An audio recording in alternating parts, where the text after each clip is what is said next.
안녕하세요. 오늘 진행을 맡은 아나운서 이은주입니다. 2022년 기준 우리나라의 65세 이상 인구를 나타내는 고령화율이 17.5%를 기록하면서 빠르게 노인 인구가 증가하고 있는데요. 이에 따라서 노인들의 정신 건강 문제에 대해서도 많은 분들의 관심이 늘어가고 있습니다. 특히 그 중에서도 흔하게 겪을 수 있는 노인 우울증에 대해서 오늘 알아보려고 하는데요. 충북대학교 병원 정신건강의학과 정준영 교수님 모셨습니다. 교수님 안녕하세요. 안녕하세요. 저는 충북대학교 병원의 정신건강의학과에서 일하고 있고요. 노인성 질환 그리고 치매를 전문으로 진료를 하고 있습니다. 오늘 나눠볼 이야기의 주제가 노인 우울증인데요. 최근에 마음의 병을 앓고 있는 노인분들이 많이 늘고 있다 하고 있는데 이 노인 우울증은 원인이 도대체 뭔가요? 노인성 우울증의 원인도 당연히 다양할 것 같은데요. 유전적인 영향도 당연히 있겠고 살아오면서 겪는 스트레스 이런 것들이 다 원인이 될 건데요. 노인분들의 특징적인 원인이라고 한다면 신체적인 질환과 조금 관련성이 높습니다. 노인분들은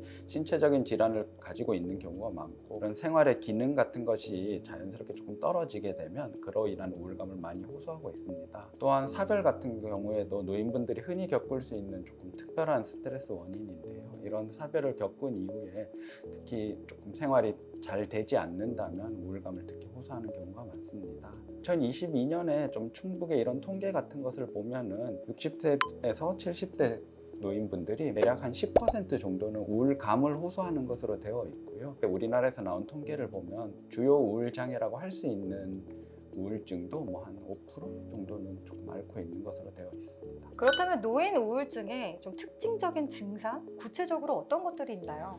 노인 우울증은 아까 신체적인 질환 이야기를 네. 했는데요. 그것과 비슷하게 우울증인데도 조금 신체적인 증상으로 호소하는 경우가 많습니다. 어쨌든 노인분들이 조금 우울하다 이런 이야기를 하시는 것 자체가 조금 익숙하지 않은 세대인 분들도 계시고 조금 부끄러워하시는 분들도 계시는데 그런 불편감을 집중이 안 된다, 머리가 아프다, 배가 조금 불편하다 이런 식으로 신체적인 증상으로 호소하는 경우도 많고요. 인지 기능이 조금 떨어지는 것 같다, 자꾸 깜빡한다 이렇게 했는데 알고 보니 조금 우울증의 영향이 있었던 경우도 많이 있습니다.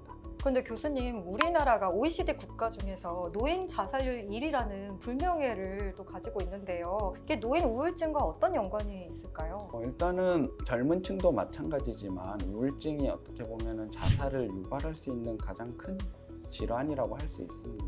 원래도 노인분들이 자살률이 굉장히 높거든요. 젊은 층에 대한 자살은 조금 더 관심이 많은 경우가 많은데 실제 통계를 보면 노인분들이 젊은 사람에 거의 2~3배 가까이 자살률이 높게 되고요. 그래서 우리나라 자살률을 낮추기 위해서는 사실은 노인분들의 이런 우울증이나 이런 것에 조금 더 관심을 가져야 된다고 생각합니다. 사실 노인 우울증이 좀 멀게만 느껴지고 실감이 잘 안 나는데요. 이렇게 실제로 환자분들이 왔을 때 어떤 것들을 가장 좀 많이 물어보고 또 이야기를 많이 하시던가요? 일단은 환자분들이 많이 이야기하시는 게 이거 꼭 치료받아야 되나 이런 이야기를 노인분들은 조금 많이 하세요.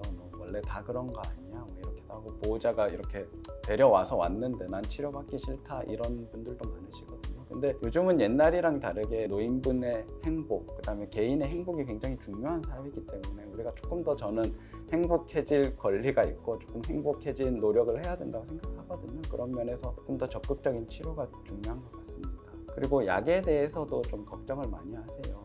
약 안 그래도 많이 네. 먹고 있는데 여기 약을 또 추가해야 돼? 이런 이야기 하시는데 저도 노인 정신의학을 하고 있기 때문에 약은 사실은 최대한 적게 쓰려고 합니다. 약은 항상 이득이 더 클 때만 써야 되거든요. 그래서 환자의 다른 약들을 조금 검토하고 불필요한 약이 있는지 오히려 그러면 다른 약을 줄이라고 하고 우울증 약을 쓰더라도 굉장히 소량으로 너무 적게 써서 다른 의사 선생님이 보시기엔 이렇게 약 써서 효과가 있어? 하는 경우도 있을 정도로 조금 약하게 쓰는 편입니다.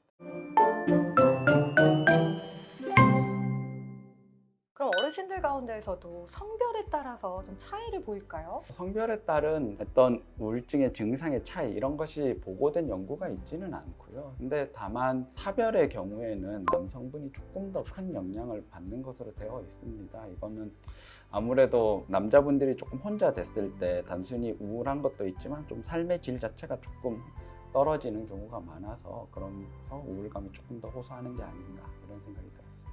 또 요즘은 독거노인 분들이 많다 보니까 더 우울증이 좀 이렇게 겪기가 쉬울 것 같아요. 네, 맞습니다. 이게 사회적인 지지가 어쨌든 노인의 우울감, 이런 행복감에 굉장히 큰 영향을 끼치거든요. 하물며 치매, 인지기능 저하에도 영향을 끼친다는 연구들이 많이 있고요. 그래서 노인이 될수록 조금 우리 젊은 층에서는 당연하게 생각하는 이런 사회적인 지지, 뭐 직장이라든지 이런 것들이 자연스럽게 없어지는 경우가 많아서 그런 것들이 우울증의 원인이 될 수 있고, 그래서 조금 규칙적인 생활이라든지 좀 사람을 만나는 것, 이런 거를 항상 조금 저도 환자 보면서 많이 강조를 하는데 이게 잘 되지 않는 경우도 많아서 그런 거는 조금 이런 시스템적으로 노인분들이 접근할 수 있는 거에 대한 관심이 좀 필요할 것 같아요. 또 노인성 우울증을 겪고 계신 분들 가운데 치매로 오인을 해서 병원을 내원해 주시는 분들도 많다고 들었는데요. 우울증과 치매는 다른 거 아닐까요? 여러 가지 좀 요인이 있는데, 일단은 기본적으로는 조금 다르게 생각할 수도 있지만 같이 있는 경우도 많아서 사실은 종합적인 게 조금 필요합니다. 뭐 우울증이 너무 심하면 생활에 지장이 생기게 되고, 그러면은 어쨌든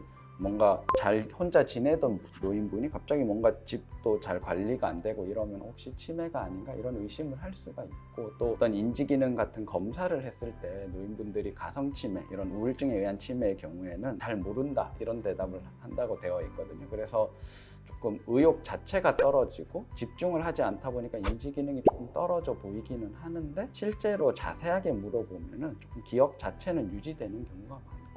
그렇지만 경미한 우울증으로 왔는데 알고 보니 인지기능이 조금 같이 떨어지는 경우도 있어서 실질적으로는 우울증으로 오시는 분들에 대해서도 인지기능 검사를 하고 있고요. 거기에 결과나 이런 것을 종합적으로 해서 동반되는 인지기능 저하, 치매가 없는지를 같이 보고 있습니다.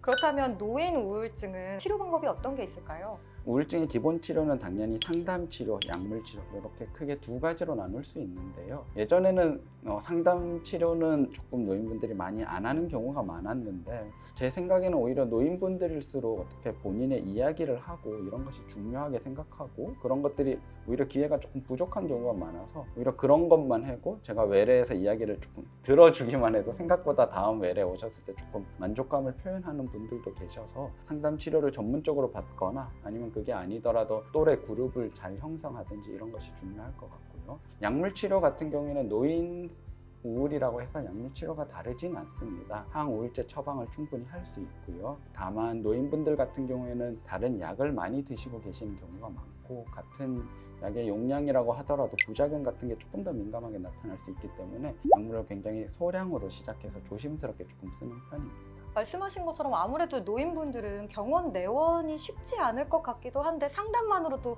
호전되는 경우도 있으니까요. 그럴 때 주변 분들이나 좀 가족들의 역할이 크지 않을까요? 가족분들의 역할이 사실은 큰 것 같아요. 환자분들이 우울해하면 가족분들이 조금 관심을 가져주고 이런 것만으로도 조금 회복이 되는 경우가 많습니다. 그래서 특히 혼자 사시거나 이런 것들은 뭐 사실은 누구라도 우울할 거 아니에요. 가족분들이 지속적인 관심을 가져주는 것이 제일 중요한 것 같습니다. 그렇다면 치료 방법 말씀해 주셨는데요. 이 노인 우울증의 예방법에는 어떤 게 있을까요? 일단 노인 우울증의 예방법이라고 하면은 저는 노인이 되면서 자연스럽게 없어질 수 있는 거를 회복하는 게 중요하다고 생각하거든요. 그래서 그게 어떤 말이냐 하면, 아까도 말했다시피 젊은 층은 다 일을 하고 규칙적인 생활을 자연스럽게 하게 되고, 그러다 보니까 주변에 친구도 있고 직장 동료도 있는데요. 노인이 되면은 당연한 줄 알았던 직장도 없어지고, 그러다 보면 환자분들이 자꾸 낮에 일을 안 하고 낮잠을 주무시고, 그럼 밤에 잠을 못 자고 이런 경우도 많고, 인간관계도 자꾸 좁아지고요. 그런 것들이 어떻게 보면 노인 우울증을 더 유발할 수 있기 때문에 저는 항상 말씀드리는 게, 젊은 것처럼 규칙적으로 생활해라 이런 이야기 많이 합니다. 항상 낮에는 나가서 햇빛 쐬고 걷고 자기만의 루틴을 만들고, 조금 몸이 안 좋고 이러면 자꾸 사람 만나기 싫다 이런 이야기 하시거든요. 근데 그럴수록 더 사람을 조금 만나라, 힘들수록 사람 만나고 운동해야 된다 이런 이야기를 많이 드립니다.